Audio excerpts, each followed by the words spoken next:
It's been 60 years since prisoners rioted at the Missouri State Penitentiary. Ryan Rumbaugh joins us live with details on an upcoming charity event at the warden's home. Good morning, Juliet. Yes, we're in for a bit of a history lesson this morning. I am here at the historic Marmaduke House, and I'm joined by Anne. Good morning. Good morning. Now, you guys are having an event in remembrance of a riot. It sounds like a fun time and a not-so-fun time. Tell me about it. Well, we hope it will be a fun time, but we also hope that the historians types will enjoy it, too. There was a riot at the Missouri State Penitentiary in 1954, which is 60 years ago, so lots of people weren't around, including myself. Right. And so we thought that we do a fundraiser every year. We've done 3 barge tours, and we thought it would be fun to do something since this is the only year that it really fits. Yeah. And we were lucky enough to have the Marmaduke home, which was the warden's residence, available for our little event. And so we're going to learn some history, and then we're going to have the Dirt Leg Benders, which is a band, and some food from Prison Brews, and some prison theme, keeping the prison theme there, and some adult beverages, and have a little combination history and fun. And I think it'll be really fun. Yeah, it sounds like fun. Now, when is it? It is Thursday, this Thursday, the 18th of September, and it starts about 5. And we'll kind of do tours of the house and do it in sections. Mark Schreiber will talk about the history, and so you can do a little history tour, and you can then do a little house tour, and then you can have a little fun. Yeah, have a little fun and see a band. Now, you keep saying we, and I know this is a charity event. Now, who does this benefit? Okay, we are the Discover Jefferson City Foundation, and our purpose is to support the Convention and Visitors Bureau, whose purpose is to support tourism in Jefferson City.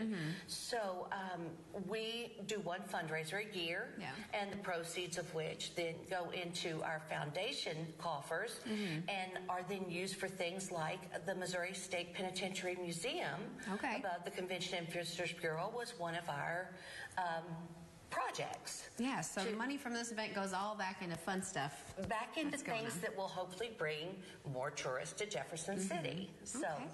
Well, that sounds like a lot of fun. Now, to get tickets, you can visit the website at the bottom of the screen. When we come back, we're going to talk to the owner of the Marmaduke House, get a little history lesson, and then later on, we're going to learn more about the riot of 1954. But for now, we'll send it back to you guys in the studio. Welcome back. On September 22nd, 1954, prisoners at the Missouri State Penitentiary rioted, but no one was able to escape. Ryan Rumbaugh joins us live from Jefferson City with the details on an event that remembers the riot of 1954. Good morning, Juliet. Yes, we're talking about a fun upcoming event about a not-so-fun incident in Jeff City history. I'm here this morning at the historic Marmaduke House with Jeff. Good morning. Good morning. Now, you own this place. My wife and I do, yes. You got to include her in it, right? Of course. I'm sure she's at home watching. She is. Now, how did you guys come to own this place, and what is it used for right now? Well, it's used for offices now. It has been for 20 years or so. Law firms have been in here primarily over those 22 years. It came up for an auction late last year, and my wife and I have, of course, admired this place from a distance. Oh, it's beautiful. It is, and was wonderfully restored back in 1992, and maintained well since then. Jane and I just saw it as a great opportunity to have a historic place that has a really neat history to it. And so we've took it on, and it's been a good project for us. Yeah, it's awesome. It should be like its own little mini museum. I think it's pretty cool. Now, this event coming up this Thursday, it's about the riot of 1954. Explain how this house has a lot to do with that. Well, of course, it was the warden's residence, so the warden at the time would have been a part of this story, of course. The director of corrections at the time lived in this house, and his family actually was moved by the highway patrol from this house the night of the riot to the governor's mansion for a few days. Pretty scary. I'm sure it was. And it's of course a part of the history of MSP from 1888 when the house was built through 1992 when the state gave up the ownership of it to private ownership. Right. Now, you're pretty excited for the event on Thursday. This is going to be kind of the first time you've seen this house be used as almost a museum. Tell me about that. Well, it's really neat for us. Jane, one of the things that Jane and I really wanted to do was to make sure that this place was open to the public as much as possible.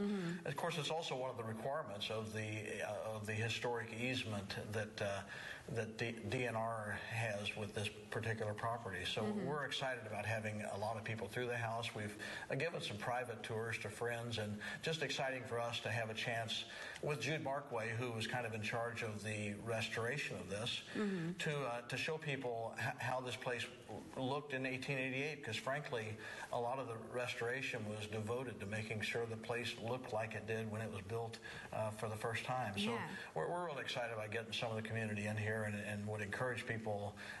You're going to get a kick out of the historic stuff that Mark Schreiber is going to present. But the house itself has its own kind of history, too, and we're excited about that, and for people to have a chance to see it. Yeah, and you said when you bought it, you didn't have to do that much. It's been preserved so well. So the law firms that have had this, the Hawkins firm and the Anderecht firm, since 1992, have done just a great job of keeping the place up to date. For us, it was a little bit of TLC, and we've enjoyed doing that. We've only owned it for 8 months, but it's been a fun 8 months. Yeah, and it'll be a fun event on Thursday. When we come back, we're going to talk to Jefferson City historian about the actual riot, what went down. We're going to get a little bit of a history lesson, but for now, we'll send it back to you, Juliet. 60 years ago, prisoners at the Missouri State Penitentiary rioted and caused up to $5 million in damage. Ryan Rumbaugh joins us live with details on an event that remembers that historic moment in Jefferson City history. Good morning, Juliet. I'm here this morning in Jefferson City at the historic Marmaduke House, and we're learning about the Missouri State Penitentiary riot of 1954. I'm here this morning with Mark. Good morning. Good morning. How are you this morning? I'm doing fine, thank you. Yeah, we're in this beautiful home this morning. On Thursday, there's going to be a fun event celebrating or remembering a not-so-fun time in Jeff City history. Tell me a little bit about how this riot got started. Well, the riot actually got started between 6 and 6:30 p.m. on September 22nd, 1954. And it actually started in what was known as Old E Hall, which was built in 1888. And it started with some men that were up on the top floor, which was a segregation unit, disciplinary unit. And they actually managed to break out. One fellow by the name of D-Lap actually was the first person to get out, and he let a fellow named William Hoover out, and then the thing spread from there. Okay, and you mean out, you don't mean out of the penitentiary, you mean out of the their inside, cells. yes. Okay. Yes. Then what happened? Well, there were approximately, I think, between 800 and 900 men, and the population was really huge then. It was over 3,000 inmates. Some inmates, of course, didn't participate, but the inmates that did, there were several hostages taken. Fortunately, none of them were killed. But they then went down and broke into what was known as B basement, administrative segregation, where an inmate by the name of Walter Lee Donnell was killed. And they wanted to get to him, and then a lot of inmates went around and started burning various buildings, the factories and things like that. So all in all, the riot lasted about 18 hours before order was restored by the Highway Patrol and the National Guard and other individuals that came in. Now, we were talking before, we're actually in the old warden's home, and that the warden's family got taken away from the home, right? Well, actually, at the time of the riot, this was the director of corrections home. The warden's home was just a few houses down at 722 East Capitol, and of course, the warden then was Warden Ralph Edson, and his son John is still here in Jefferson City and remembers it well. Yeah. I was in the 3rd grade when it happened, but I remembered it because that was something that would impress a young person, you know, back then. Now, you said that it took them 18 hours to restore order. How did they kind of get things back into normal? Well, of course, everything was very chaotic, but like right out here at the corner of Capitol Avenue and Lafayette, they had a machine gun set up. They had a machine gun set up on the roof of where the old deputy warden's office was inside the prison. So they had to go cell block by cell block and get the inmates locked back in their cells. A lot of the photographs showed patrol and correctional staff and others. And they finally, it ended in the big stone building over there, which was known as later as House Unit 3, which was B&C Hall then. And that's where death row was located in administrative segregation. And that's where it ended the next morning. From what I understand, nobody got out, right? Nobody got out, but a lot of individuals were certainly concerned that people would get out. And there were individuals along Capitol Avenue and other places, citizens that were armed with weapons, and that was a concern as well, because if there had been some individuals randomly shooting, then who knows who might have got seriously injured. Right. Now, at this event on Thursday, you're going to be speaking and kind of giving a history lesson. Tell me a little bit about how the event's going to work.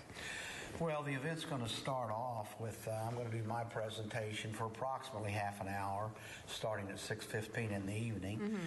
There'll be other individuals here. I think you already talked to Jeff Schaefer-Cotter, and Jeff Schaefer-Cotter and Jude Markley will be here to explain about the restoration process of the house.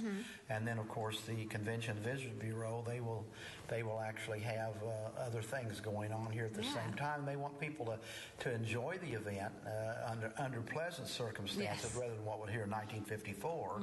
And there'll be some refreshments and things like that. So I think that it'll be a wonderful evening. The weather's supposed to be nice as well. Yeah, it sounds like a lot of fun. Well, I got to thank you for being here this morning and teaching us a little bit about the riot. And actually, a week from today, we are going to be at the penitentiary, and you will be my guest again, so I will see you in a week, and that's going to be a really exciting piece. I can't wait to go inside the penitentiary. That's going to be a lot of fun.